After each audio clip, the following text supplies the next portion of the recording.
Romantasy is a term that was made a couple of years ago, really in response to this new genre of books that combine romance elements with fantasy.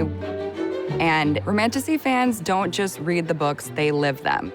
Romantasy is my favorite. Fantasy, romantasy. Romantasy. I love fantasy!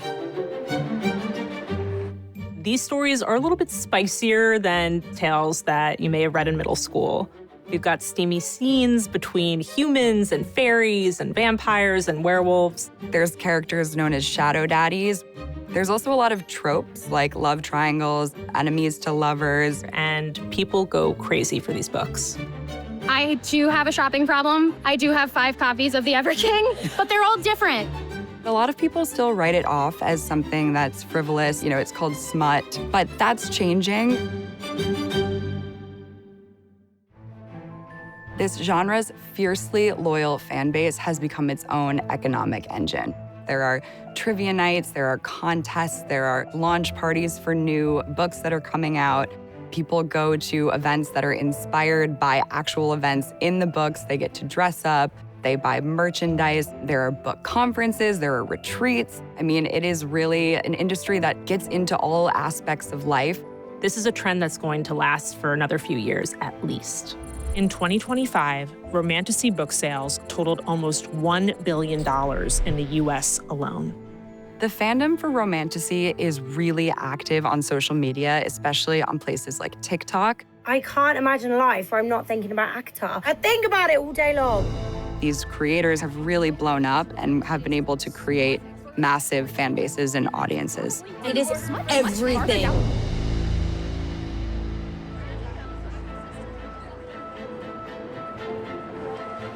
The dominant genre at BookCon this year was definitely Romantasy. It's the largest book convention in New York, and it is a platform not only for book lovers, but for authors to share their work.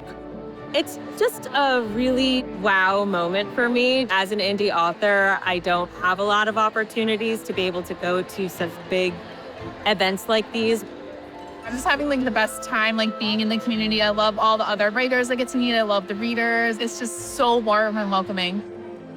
People dress up. I saw people in fairy wings and Renaissance dresses and ball gowns. There was a ton of merchandise focused on Romantasy.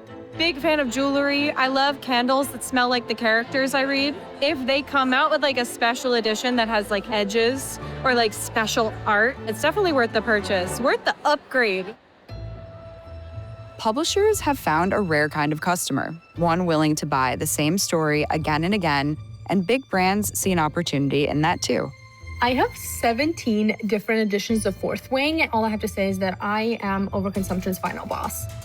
Retailers like Target and Barnes & Noble are doing these special or exclusive editions. And those editions might have bonus chapters, so readers will have to buy multiple editions to make sure that they're not missing out on extra scenes from the books.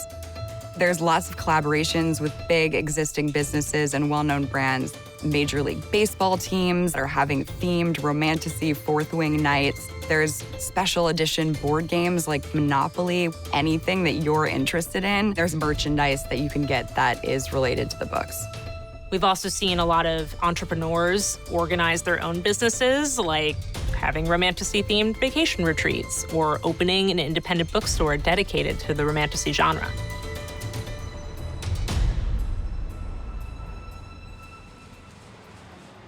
Love and Legends Books is New York's first bookstore completely dedicated to fantasy and sci-fi. So on our first day, we nearly sold out of all of our stock. Romantasy makes up a solid 30% of our inventory, so very large. The book talk language does pop up in a bookstore sometimes. If someone comes in and they say, I want Grumpy Sunshine 4 chili peppers, I'm like, okay, yes, I know exactly what to give you.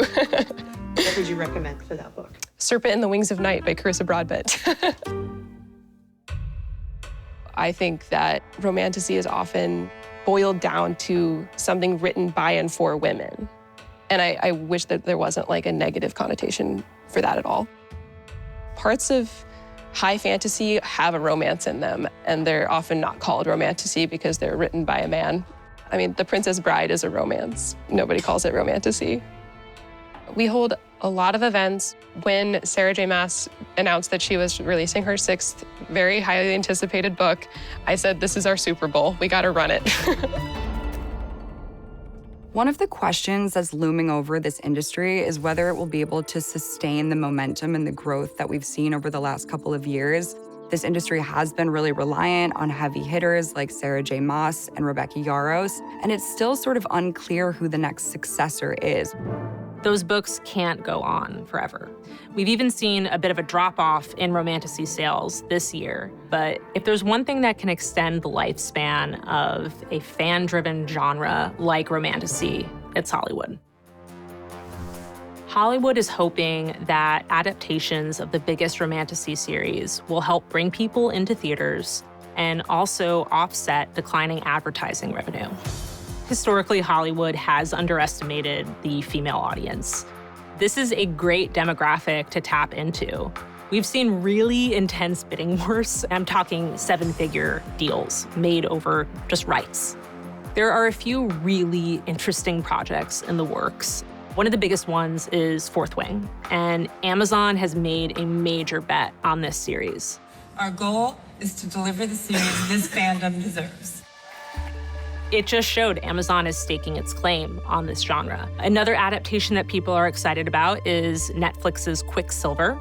There are a lot of challenges with adapting these books to screen. It's really expensive to animate magical creatures, do special effects, but people are invested in these series. They want things to fit with their imagination. And that can be really hard for Hollywood to do. It's very tough to compete with someone's own mind.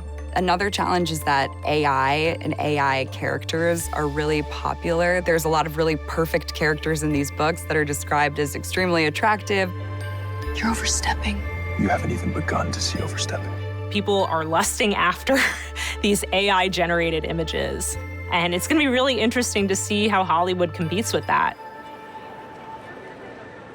Romantasy has become a massive economic engine, especially as powerful publishing houses and TV and film studios come in and see the value of this industry. Other people are starting to see that as well. I think that other industries are just catching up with how truly unbelievably popular this type of book is, but we've all been here for years.